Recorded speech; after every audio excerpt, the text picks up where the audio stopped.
நடந்த எல்லாவற்றிலும் சிறப்பாக செஞ்சு சொல்லுங்க. கானா வினோத் சொல்லுங்க. சார் சொல்லுவேன். பாடலா இருந்தாலும் சரி. நீங்க வாய் வலி. எஃப்ஜே வந்து ரொம்ப அழகா. நண்பர்கள் அனைவருக்கும் வணக்கம். இப்போ புதுசா ஒரு ப்ரோமோ வந்திருக்கு. அதை பத்தி தான் இந்த வீடியோல நம்ம டீடைலா பார்க்க போறோம். அதுக்கு முன்னாடி வீடியோக்கு ஒரு லைக் போடுங்க. லைக் போட்டீங்கன்னா ஐ பண்ற ஒரு ஆப்ஷன் வரும், அதுவும் பண்ணுங்க. அப்பதான் உங்களை மாதிரி பார்க்குற நிறைய பேர்கிட்ட இந்த சேனல் கொண்டு போய் ரெக்கமெண்டேஷன்ல காட்டும். இதை தாண்டி சப்ஸ்கிரைப் பண்ணாம இருக்கீங்கன்னா சப்ஸ்கிரைப் பண்ணி வச்சுக்கோங்க.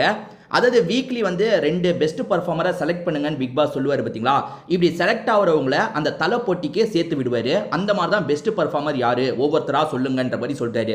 எனக்கு தெரிஞ்சு இதில் சுபிக்ஷா பேரை சொல்லாதீங்கன்னு சொல்லியிருப்பாரா என்னன்னு தெரியல. ஏன்னா சுபிக்ஷா பார்வதி டீமை சேர்ந்தவங்க. பார்வதி கடைசியில் அந்த டீமில் ஜெயிச்சிட்டாங்கல்ல, அதுலேருந்து ஒரு பெஸ்ட் பர்ஃபார்மரை முடிவு பண்ணுங்கன்னு சொல்லும் போது எல்லாருமே சுபிக்ஷாவோட பேரை சொன்னாங்க. சுபிக்ஷாவோட பேரை எப்படி சொன்னாங்கன்றது இப்போ வரைக்கும் எனக்கு குழப்பமா இருக்கு. அப்படி என்ன சுபிக்ஷா வந்து பார்வதி டீம்ல பயங்கரமா பர்ஃபார்ம் பண்ணிட்டாங்க, எதுக்காக நம்ம ஆளுங்க செலக்ட் பண்ணாங்கன்னு தெரியல. அதுல சபரி ஒரு வேலையை பண்ணிட்டாருங்க. அது என்ன தெரியுமா, எஃப்ஜே போட்டிக்கு வரக்கூடாது, பொண்ணு வந்தா ஈஸியா ஜெயிச்சிடலான்றதுக்காக வேணும்ட்டே சுபிக்ஷாவை வர வச்சாருங்க. அந்த தர்பீஸ் சாம்ராஜ்யத்தை எடுத்துக்கோங்களேன். அங்க வந்து ஒரு 7 பேர் இருக்காங்கன்னா அந்த 7 பேர்ல சுபிக்ஷா எத்தனை இடத்துல வெளியே தெரிஞ்சாங்க யோசிங்க. எனக்கு ஒரே ஒரு விஷயம் தான் நல்லா ஞாபகம் இருக்கு. விக்ரம பார்த்து கோவமா முறைக்க சொல்லும் போது கோவமா முறைச்சு கையெல்லாம் காமிச்சிருப்பாங்க. அது மட்டும் தாங்க சுபிக்ஷா பண்ண மாதிரி இருக்கு. லைவ்ல பார்த்தவங்க சுபிக்ஷா சூப்பரா பண்ணாங்கன்னா அது என்னன்றதை சொல்லுங்க. ஏன்னா வந்து சுபிக்ஷா பெருசா பர்ஃபார்ம் பண்ண மாதிரி எனக்கு தெரியல, அதனால நான் சொல்றேன். இப்ப தலை போட்டிக்கு 2 பேர் தான் ரெடியா இருக்காங்க. ஒன்னு சுபிக்ஷா, போன வாட்டி தலைவரா இருந்த சபரி. சோ இவங்க 2 பேருக்குள்ள மட்டும் போட்டியை வைக்க முடியாதுல்ல, அதனால தான் பெஸ்ட்னு 2 பேரை செலக்ட் பண்ணி அவங்களையும் மோத விடலான்னு பிக் பாஸ் முடிவெடுத்துட்டாரு போல. இப்ப பெஸ்ட் சொல்றாரு. ஒவ்வொருத்தரா வந்து சொல்லிட்டு இருக்காங்க. யார் யாரோட பேரை சொன்னாங்க அப்படின்றத பத்தி நம்ம பாத்துறலாங்க. ஃபர்ஸ்ட் நம்ம அமித் வர மாதிரி காட்டுறாங்க.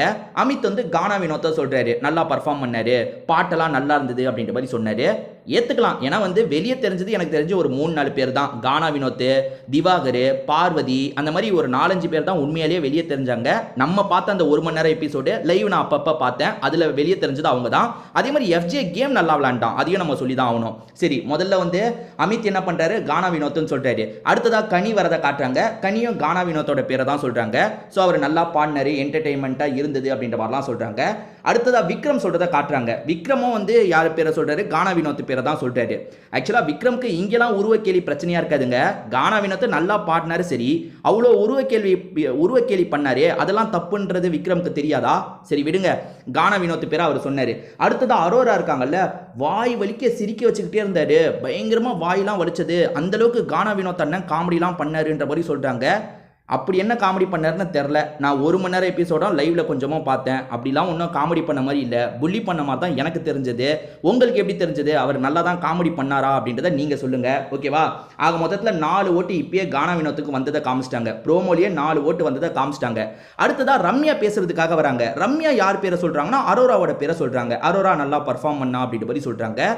உண்மை என்னன்னா, எனக்கு யாரு நல்லா பர்ஃபார்ம் பண்ணாங்கன்னு ஒரு முடிவே எடுக்க முடியலங்க. ஏன்னா நிறைய பேர் வெளியே தெரியல. சாண்ட்ரா, பிரஜின்லாம் வெளியே தெரிஞ்சாங்க, சுத்தமா வெளியே தெரியல. எல்லாருமே அந்தந்த இடத்துல நிக்க மட்டும் செஞ்சாங்க, பர்ஃபார்ம் பண்ண மாதிரிலாம் எனக்கு தெரியல. ஸோ அரோரா வந்து நல்லா பர்ஃபார்ம் பண்ணதா ரம்யா ஜோ சொல்றாங்களா? அடுத்ததா வியானா சொல்றதை நமக்கு காட்டுறாங்க. வியானாவும் வந்து அரோரா இந்த வீக் நல்லா பண்ணா, எல்லா இதுமே நல்லா பண்ணான்ற மாதிரி சொல்றாங்க. அதே மாதிரி பிரஜினும் அரோராவை சொல்லியிருக்க வாய்ப்பு இருக்கு. இந்த ப்ரோமோல காட்டல, ஆனா பிரஜின் வந்து இந்த வாட்டி அரோரா சூப்பரா பண்ணான்ற மாதிரி பொதுவா பேசும்போது பேசினாரு. அதனால பிரஜின் ஓட்டும் அரோராக்கு தான் போயிருக்க வாய்ப்பு இருக்கு. 2 பேரை சொல்லலாம் போல. பிரஜினி எஃப்ஜேவோட பேரையும் சொல்லியிருக்காரு. பிரஜினை பொறுத்த வரைக்கும் எஃப்ஜே சூப்பரா பண்ணா, ரொம்ப அழகா பண்ணா, கலா மாஸ்டர் சொல்லுவாங்கல்ல, அந்த மாதிரி ரொம்ப அழகா பண்ணான்ற மாதிரி எஃப்ஜேவோட பேரை சொல்றாரு. இதை தாண்டி திவ்யா கணேஷ் இருக்காங்கல்ல, எஃப்ஜே சூப்பரா பண்ணா இந்த வீக்ன்ற மாதிரி சொல்றாங்க. ஸோ ரிசல்ட்டையுமே இதில் சொல்லிட்டாங்க. இந்த ப்ரோமோலியே ரிசல்ட்டையும் சொல்லிட்டாங்க. அது என்னன்னு பார்த்தீங்கன்னா 2 பேருக்கு தான் அதிக ஓட்டு கிடைச்சிருக்கு. ஒன்று உங்களுக்கே தெரியும், கானா வினோத் நிறைய ஓட்டு வாங்கிட்டாரு. 2வது அரோரா விட எஃப்ஜே ஓட்டு அதிகமாக வாங்கியிருக்கான் போல. அரோராக்கு 2 ஓட்டு போன மாதிரி நமக்கு காமிச்சாங்கல்ல, அதை தாண்டி எஃப்ஜே ஓட்டு வாங்கிட்டான் போல. ஸோ எஃப்ஜே, கானா வினோத், சுபிக்ஷா, சபரி, இவங்க 4 பேர் தான் தலைவர் போட்டிக்கு போட்டி போட போறாங்க. சபரி என்ன நினைச்சாருன்னா, சுபிக்ஷாவை மட்டும் வர வச்சுட்டோம், சூப்பர், ஈஸியா ஜெயிச்சிடலான்ற மாதிரி தான் நினைச்சாரு. எதனால சுபிக்ஷாவை வர வச்சாருன்னு நான் சொல்றேன்னா, எஃப்ஜேக்கும் சுபிக்ஷாக்கும் ஒரு போட்டி போச்சு, யாருக்கு அந்த போட்டி போக போகுதுன்ட்டு. அதுல நைஸா சபரி ஓட்டு போட்டு சுபிக்ஷாவுக்கு தேர்ந்தெடுத்துட்டாரு. அதாவது எஃப்ஜே வந்தா நமக்கு கொஞ்சம் கஷ்டமா இருக்கும், சுபிக்ஷா வந்தா ஜெயிக்கிறது கொஞ்சம் ஈஸின்றதுக்காக அப்படி நினைச்சாரா என்னன்னு தெரியல. அப்படிதான் எனக்கு தோணுச்சு. அதே மாதிரி வீட்டில் இருக்க சாண்ட்ராக்கும் தோணி இருக்க போல அரோரா கிட்ட சொல்லிட்டு இருந்தாங்க. லைவ்ல பார்த்துருந்தீங்கன்னா உங்களுக்கு தெரிஞ்சிருக்கும்.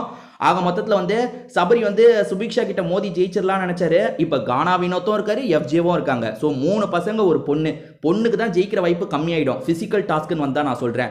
இப்போ பிசிக்கல் டாஸ்க்னு வந்தா இவனுங்க 3 பேருக்கு அட்வான்டேஜ், சுபிக்ஷாக்கு கொஞ்சம் டிஸ்அட்வான்டேஜ் தான் இருக்கு. அதை தாண்டி ஜெயிச்சிட்டாங்கன்னா உண்மையிலேயே சூப்பர். ஏன்னா வந்து அவங்க வந்து இந்த வாரமே தொங்கல்ல இருந்துட்டு இருக்காங்க. இந்த வாரம் தப்புஸ்டா அடுத்த வாரம் தப்பிக்கிறதுக்கு ஒரு வாய்ப்பு கிடைக்கும். அப்படி இல்லைன்னா இந்த வாரம் ரம்யா ஜோ தான் போவாங்க, சுபிக்ஷா போக வாய்ப்பு இல்லை, ரம்யா ஜோ தான் போவாங்க. ஸோ அடுத்த வாரம் நாமினேஷனுக்கு வராம தப்பிக்கிறதுக்கு தலைவர் பதவி அவங்களுக்கு கிடைச்சா நல்லா இருக்கும். இதுதாங்க இந்த ப்ரோமோல நடந்தது. இதை பத்தி நீங்க என்ன நினைக்கிறீங்க அப்படின்ற உங்களோட கருத்தையும் சொல்லுங்க. திரும்பி வேற ஒரு வீடியோல நம்ம பார்ப்போம்.